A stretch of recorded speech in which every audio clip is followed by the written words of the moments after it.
ಜನರು ಪ್ರಜಾಪ್ರಭುತ್ವದಲ್ಲಿ ಜನರ ಅಭಿಪ್ರಾಯನೇ ಪರಮೋಚ್ಚ. ಜನರು ಯಾರ ಪರವಾಗಿ ಅಭಿಪ್ರಾಯ ಕೊಡ್ತಾರೆ, ತೀರ್ಪು ಕೊಡ್ತಾರೆ, ಅವರು ಅಧಿಕಾರವನ್ನು ಮಾಡಲಿಕ್ಕೆ ಅವಕಾಶ ಇದೆ. ಸಂವಿಧಾನ ಅದೇ ಪ್ರಜಾಪ್ರಭುತ್ವದ ಲಕ್ಷಣ. ಈಗ ರಾಜಕೀಯ ಪಕ್ಷಗಳು ಜನರಿಂದ ಹಣ ಕಲೆಕ್ಟ್ ಮಾಡ್ತಾರೆ.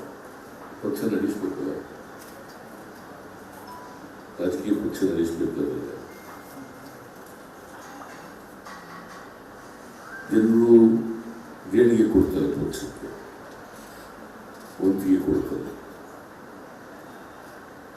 ಆ ಹಣ ರಾಜಕೀಯ ಪಕ್ಷದ್ದು ಹಣ, ಜನರ ಹಣ ಕೊಟ್ಟಿರ್ತಕ್ಕಂಥ ವಂತಿಗೆ ಕೊಟ್ಟಿರ್ತಕ್ಕಂಥ ಅದು ಪಕ್ಷದ ಹಣ ಆಗ್ತದೆ. ಇವತ್ತು ಚುನಾವಣೆ ಹತ್ರ ಇರುವ ಕಾಂಗ್ರೆಸ್ ಪಕ್ಷದಂತ ಒಂದು ಹಳೆಯ ರಾಜಕೀಯ ಪಕ್ಷದ ಅಲ್ಲಿರ್ತಕ್ಕಂಥ ಹಣವನ್ನೇ ನಿರ್ಬಂಧ ಮಾಡಿ ಸೀಜ್ ಮಾಡ್ತಕ್ಕಂಥ ಕೆಲಸವನ್ನು ಮಾಡಿದ್ದಾರೆ.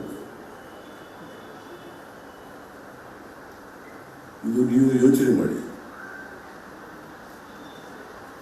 ಈ ರೀತಿಯಾಗಿ ಸಣ್ಣ ಯಾವುದೋ ಒಂದು ಸಣ್ಣ ಕ್ಷುಲ್ಲಕ ಕಾರಣ ಇಟ್ಕೊಂಡು ಇಡೀ ಅಕೌಂಟನ್ನೇ ಸೀಜ್ ಮಾಡೋದು,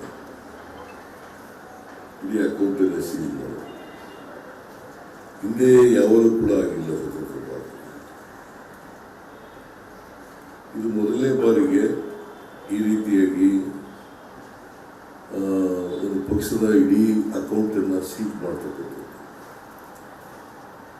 ಅವರಿಗೆ ಚುನಾವಣೆಯಲ್ಲಿ ಓಡಾಡಬಾರ್ದು, ಪ್ರಚಾರ ಮಾಡಬಾರ್ದು, ಪ್ರಚಾರ ಸಾಮಗ್ರಿಗಳಿಗೆ ದುಡ್ಡಿಲ್ಲದಾಗ ಆಗಬೇಕು, ಆಮೇಲೆ ಪ್ರವಾಸ ಮಾಡಬಾರ್ದು,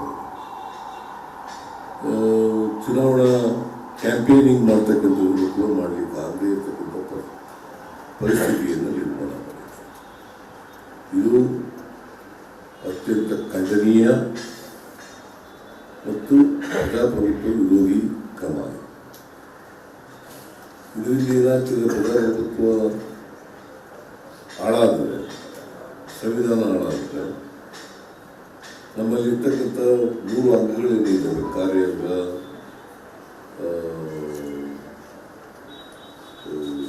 ಶಾಸಕಾಂಗ ಮತ್ತು ನ್ಯಾಯಾಂಗ, ಇವು ಕೂಡ ಹಾಳಾಗ್ತವೆ, ಇವು ಬಿಡಬೇಕಾಗ್ತದೆ. ಸೊ ಈ ರೀತಿಯಾಗಿ ಬಿಜೆಪಿಯವರು ಮನುಸ್ಮೃತಿನಲ್ಲಿ ನಂಬಿಕೆ ಇಟ್ಕೊಂಡಿದ್ದಾರೆ.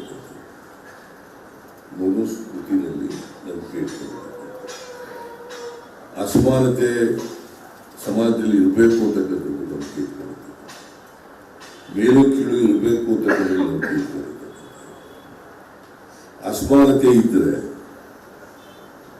ಮೇಲು ಕೀಳಿದ್ರೆ, ಬಡತನ ಸಿರಿತನ ಇದ್ದರೆ, ಸಮಾಜದಲ್ಲಿ ನಿರುದ್ಯೋಗ ಇದ್ದರೆ, ಅನಕ್ಷರತೆ ಇದ್ದರೆ ಶೋಷಣೆ ಮಾಡಲಿಕ್ಕೆ ಸುಲಭ ಅಂತಕ್ಕಂಥದ್ದು ಅವರ ಇದು. ನೂರಾರು ವರ್ಷಗಳ ಕಾಲ ಸಮಾಜದಲ್ಲಿ, ನಮ್ಮ ಭಾರತೀಯ ಸಮಾಜದಲ್ಲಿ ಶೋಷಣೆ ಆಗಿದೆ. ಜಾತಿ ವ್ಯವಸ್ಥೆ ಹೆಸರಿನಲ್ಲಿ, ಮನುಸ್ಮೃತಿ ಹೆಸರಿನಲ್ಲಿ ಶೋಷಣೆಗಳು ನಡೀತಾ ಇದ್ದಾವೆ, ಈಗಲೂ ನಡೀತಾ ಇದೆ. ಅದಕ್ಕೋಸ್ಕರನೇ ಸಾವಿರಾರು ವರ್ಷಗಳಿಂದ ಬದಲಾವಣೆಗೆ ಪ್ರಯತ್ನಗಳು ನಡೀತಾ ಇದ್ರು ಕೂಡ ಪ್ರಯತ್ನಗಳಾಗ್ತಾ ಇದೆ. ಬುದ್ಧನ ಕಾಲದಿಂದ ಇವತ್ತಿನವರೆಗೆ ಬದಲಾವಣೆಗೆ ಪ್ರಯತ್ನಗಳಾಗ್ತಾ ಇದ್ರು ಕೂಡ ಬದಲಾವಣೆ ಆಗ್ತಾ ಇಲ್ಲ. ಜಾತಿ ವ್ಯವಸ್ಥೆ ಹೋಗ್ತಾ ಇಲ್ಲ.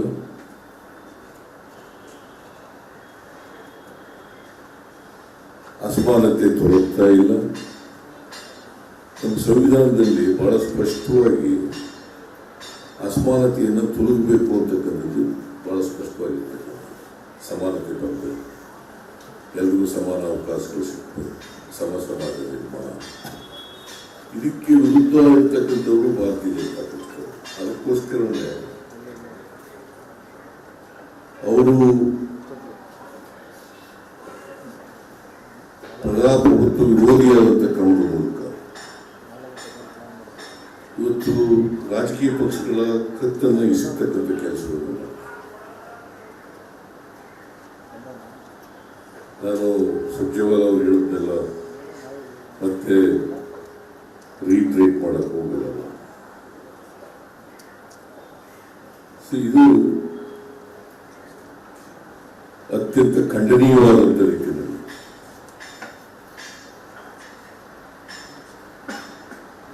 ಜನತೆಯ ಅಭಿಪ್ರಾಯಕ್ಕೆ ವಿರುದ್ಧವಾದ ರೀತಿಯಲ್ಲಿ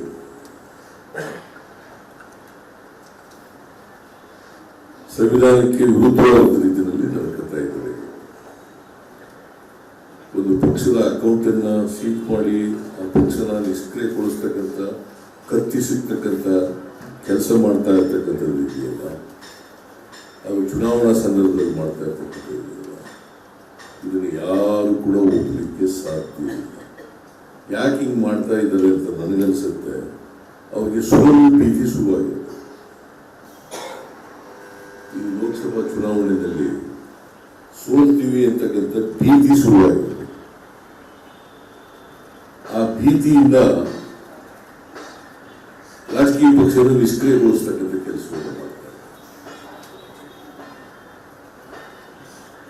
ಅಭ್ಯರ್ಥಿಗೆ ಸಹಾಯ ಮಾಡಬಾರ್ದು, ಪ್ರವಾಸ ಮಾಡಬಾರ್ದು, ಚುನಾವಣಾ ಪ್ರಚಾರ ಮಾಡಬಾರ್ದು, ಪ್ರಚಾರ ಸಾಮಗ್ರಿಗಳನ್ನು ಅಭ್ಯರ್ಥಿಗಳಿಗೆ ಕೊಡಬಾರ್ದು, ಇವೆಲ್ಲವನ್ನು ಕೂಡ ನಿರ್ಬಂಧ ಇರ್ತಕ್ಕ ಮಾಡಬೇಕಾದ್ರೆ ಅಕೌಂಟ್ಗೆ ಸೀಸ್ ಮಾಡಬೇಡ, ಒಂದು ಪೈಸೆ ಇಲ್ಲೇನ ಮಾಡಬೇಡ. ಅದೇ ಬಿಜೆಪಿಗೆ ಎಷ್ಟು ಬಾಡಿಗಳ ಮೂಲಕ ದುಡ್ಡು ಬಂದಿದೆ, ಅವ್ರನ್ನ ಯಾಕೆ ಸೀಸ್ ಮಾಡಿಲ್ಲ? ಆಯ್ತಪ್ಪ, ಅವ್ರದ್ದು ಮಾಡಬೇಕಲ್ಲ, ಬಿಜೆಪಿ ಅವ್ರದ್ದು ಮಾಡಬೇಕಲ್ಲ. ಆಮೇಲೆ ಇನ್ಕಮ್ ಟ್ಯಾಕ್ಸ್ ರೈಡ್ ಮಾಡೋದು ಯಾರನ್ನ? ಏನು ಬರೀ ಶ್ರೀಮಂತರೆಲ್ಲ ವಿರೋಧ ಪಕ್ಷದಲ್ಲೇ ಇದ್ದಾರ?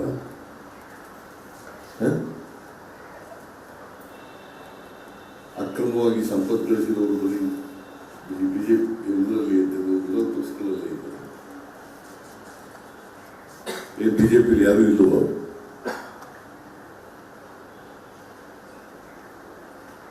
ಭ್ರಷ್ಟಾಚಾರದ ಪಿತಾಮಹರು ಅವರು. ಈಗ ನೋಡಿ,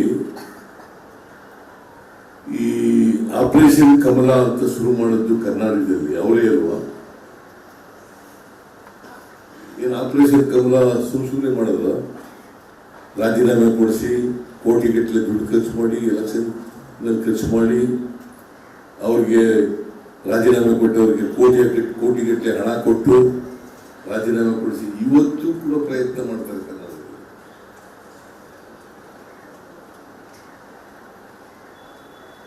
ಅನೇಕ ನಿದರ್ಶನಗಳಿದ್ದಾವೆ, ನಾನು ಹೇಳಕ್ ಹೋಗಲ್ಲ. ಈಗ 50 ಕೋಟಿ ಆಫರ್ ಮಾಡ್ತಾರೆ ನಮ್ಮ ಮೇಲೆ, ರಾಜೀನಾಮೆ ಕೊಡಿ. ಚುನಾವಣೆಯನ್ನು ನಾವೇನು ಮಾಡ್ಕೊಡ್ತೀವಿ, ರಾಜೀನಾಮೆ ಕೊಡಿ, 50 ಕೋಟಿ ತಗೊಳ್ಳಿ, ರಾಜೀನಾಮೆ ಕೊಟ್ಬಿಟ್ರಿ, ಆಮೇಲೆ ಚುನಾವಣೆ ಖರ್ಚಿಲ್ಲ, ನಾವೇ ಯಾವ ದುಡ್ಡು ಇದು? ಯಾವ ದುಡ್ಡು ಇದು? ಕಪ್ಪಣ ಅಲ್ವಾ? ಲಂಚದ ಹಣ ಅಲ್ವಾ?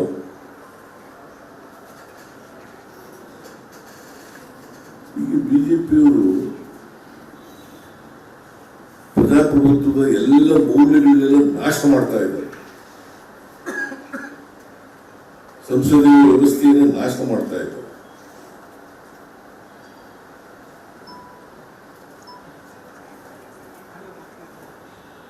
ಜನರ ಅಭಿಪ್ರಾಯ ಇಲ್ಲ ಅಂತ ಗೊತ್ತಾಗ್ಬಿಟ್ಟಿದೆ ಈ ಸಾರಿ.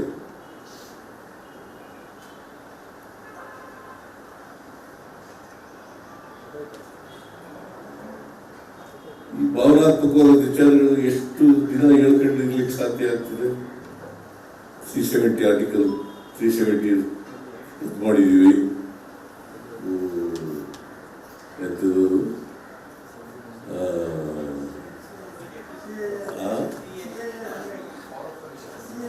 CAA ಅದನ್ನ ಮಾಡೋದ್ರ ಮೂಲಕ ಪುಲ್ವಾಮಾ ಎಷ್ಟು ಸರಿ ಅಂತ ರಾಮ ಮಂದಿರ ಕಟ್ಟೋದು ಜನಗಳನ್ನ ಭಾವನಾತ್ಮಕವಾಗಿ ದಾರಿ ತಪ್ಪಿಸ್ತಕ್ಕಂಥ ಕೆಲಸ ಬಹಳ ವರ್ಷ ಮಾಡೋಕ್ಕಾಗಲ್ಲ. ಆದ್ರೆ ಇಷ್ಟು ಮಾತ್ರ ಹೇಳ್ತೀನಿ, ಪ್ರಜಾಪ್ರಭುತ್ವಕ್ಕೆ ಧಕ್ಕೆ ಬಂದಾಗ ಭಾರತದ ಮತದಾರರು ಅವ್ರನ್ನ ಸುಮ್ಮನೆ ಇರ್ಲಿಕ್ಕೆ ಬಿಡಲ್ಲ. ತಕ್ಕ ಶಾಸ್ತಿಯನ್ನು ಮಾಡೇ ಮಾಡ್ತಾರೆ, ತಕ್ಕ ಪಾಠವನ್ನು ಕಲಿಸ್ತಕ್ಕಂಥ ಕೆಲಸ. ನನಗನ್ಸುತ್ತೆ ಇವರು ಈ ಸಾರಿ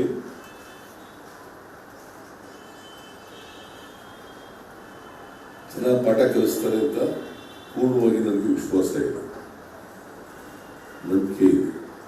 ಕರ್ನಾಟಕದಲ್ಲಂತೂ ನಾವು ಕನಿಷ್ಠ 20 ಸ್ಥಾನಗಳನ್ನು ಗೆದ್ದೇ ಗೆಲ್ತೀವಿ. ನಾನು ಕೂಡಲೇ election commission, CBI, income tax, ED ಎಲ್ಲ ದುರ್ಬಲಗೊಳಿಸ್ಬಿಟ್ಟಿದ್ದಾರೆ. ಅವ್ರು ಹೇಳಿದಾಗೆ ನಾವು ಅವ್ರು ತಾಳತಕ್ಕಂತೆ ಕುಳಿತಕ್ಕಂಥ ರೀತಿಯಲ್ಲಿ ಈ ಸಂಸ್ಥೆಗಳಲ್ಲಿ ಕೆಲಸ ಮಾಡ್ತಾರೆ.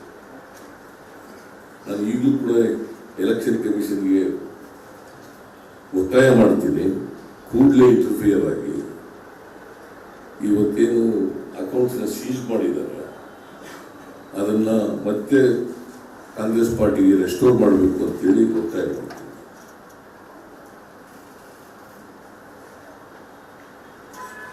ಈಗ DK ಶಿವಕುಮಾರ್ ಅವರು ಮಾತಾಡ್ತಾರೆ. ನಾನೇನು ಮಾತಾಡಿದ್ರೆ ಸುಸ್ತಾಗ್ಬಿಟ್ಟಿದ್ದೀನಿ.